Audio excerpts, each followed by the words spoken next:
میمونہ رضی اللہ تعالی عنہ اس روایت کو نقل فرماتی ہیں. امام طبرانی نے موجم الکبیر میں اس روایت کو نقل کیا ہے کہ آقا علیہ السلام نے باجماعت نماز ادا کرنے کے بعد عورتوں سے خطاب فرمایا. یہاں یہ یاد رکھ لیں کہ آقا علیہ السلام کے زمانہ اقدس میں عورتیں مسجد میں باجماعت نماز ادا کرتی تھی. تو آقا علیہ السلام نے عورتوں سے خطاب فرمایا، اے عورتوں کی جماعت سنو،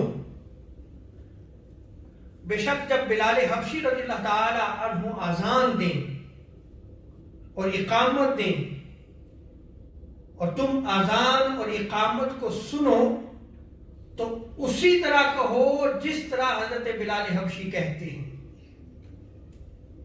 اور اگر تم اسی طرح کہو جیسے کہ حضرت بلال حبشی رضی اللہ تعالی عنہ کہتے ہیں اذان دیتے ہوئے اقامت کہتے ہوئے، تو بے شک تمہارے لیے ہر حرف کے بدلے 10 لاکھ نیکیاں ہوں گی. اس حدیث مبارکہ میں بھی دیکھیں کہ اذان کا جواب دینے کی کیا فضیلت ہے. عمر فاروق رضی اللہ تعالیٰ عنہ عرض کی، یا رسول اللہ کیا یہ درجہ صرف عورتوں کے لیے خاص ہے، مردوں کے لیے کیا ہے؟ تو آقا علیہ السلام نے ارشاد فرمایا، اے عمر، مردوں کے لیے عورتوں کی بنسبت 2 گنا اجر ہے.